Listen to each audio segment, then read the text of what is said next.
السلام علیکم ورحمۃ اللہ تعالی وبرکاتہ۔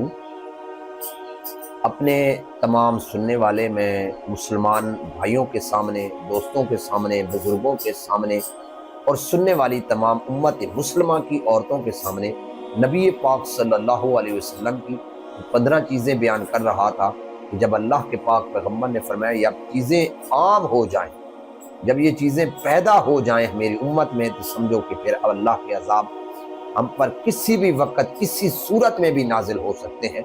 ان میں سے کچھ چیزیں میں نے آپ لوگوں کے سامنے ذکر کر دی تھی، اور ان میں سے ایک چیز تھی شراب۔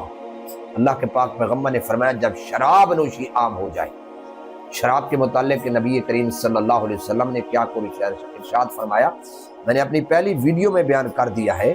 اللہ کے پاک پیغمبر کی ایک روایت بھی میں نے یہ بیان کی تھی کہ اللہ کے نبی پاک صلی اللہ علیہ وسلم نے فرمایا کہ اس دسترخوان پر بھی مت بیٹھو جس پر شراب کا دور چل رہا ہو، اس کے قریب مت جاؤ، اس کے پاس ان کے ساتھ مت بیٹھو۔ اب شراب کے نقصانات کیا ہیں؟ شراب کا پینے کا سب سے بڑا نقصان یہ ہے کہ انسان کی نمازیں چلی جاتی ہیں، انسان کی عبادات ختم ہو گئی۔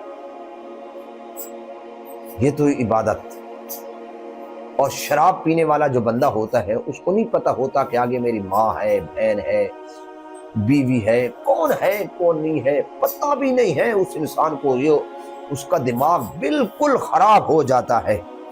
اللہ کے پاک پیغمبر امام الانبیاء محمد مصطفیٰ صلی اللہ علیہ وسلم کی ایک حدیث پاک ہے کہ ایک مرتبہ جو بندہ شراب پیتا ہے اللہ 40 دن تک اس کی نماز قبول نہیں کرتا، اور اگر خدا نہ خواستہ ان 40 دنوں میں وہ آدمی مر گیا تو اس آدمی کا کیا حال ہو؟ اللہ کے پاک پیغمبر نے فرمایا کہ شراب تمام گناہوں کا مجموعہ ہے۔ شراب آدمی سے سب کچھ کروا دیتا ہے، جو انسان نہیں کرنا چاہتا وہ بھی انسان سے ہو جاتا ہے، کیونکہ شراب پینے سے انسان کی عقل اپنی جگہ پر نہیں رہتی۔ اس سے بڑا نقصان انسان کے لیے کیا ہوگا؟ اور ایک روایت میں ہے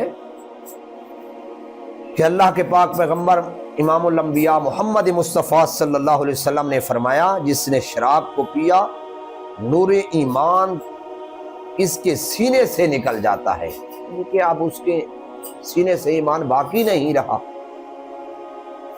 آپ نے وہ قصہ سنا ہوگا جس عابد کو ایک عورت نے کسی کام کی غرض کے لیے اپنی مجبوری کے لیے گھر میں بلایا تھا۔ وہ عابد تھا، ہر وقت اللہ کی عبادت کرنے والا تھا، لیکن اس کو کیا پتا تھا کہ یہ عورت مجھے پھنسانے والی ہے۔ جب وہ گھر میں داخل ہو گیا تو اس نے کہا میرے ساتھ زنا کرو، اللہ معاف کرے۔ وہ عابد تھا، اس نے کہا یہ کام اس سے نہیں ہو سکتا۔ اس نے کہا کہ یاد رکھو اگر یہ تو کام نہیں کرے گا تو میں تجھے اسی وقت بدنام کر دوں گی، یا تو پھر تو اس بچے کو قتل کر، یا شراب پی، یا میرے ساتھ زنا کر۔ تو اس آدمی نے، اس عابد نے یہ سمجھا کہ ان سب میں ہلکی چیز جو ہے نا شراب ہے، تو قتل کرنا بہت بڑا گناہ ہے، زنا کرنا بہت بڑا گناہ ہے، لہذا اس چیز سے بچنے کے لیے جب اس نے شراب پی تو شراب پینے سے اس کا عقل جاتا رہا، پھر اس نے زنا بھی کر لیا اور بچے کو قتل بھی کر لیا۔ تو یہ چیز ہوتی ہے شراب کا۔ اس سے بڑا نقصان کیا ہو سکتا ہے کہ آدمی کا عقل مفلوج ہو جاتا ہے، انسان کو کوئی چیز سمجھ نہیں آتی۔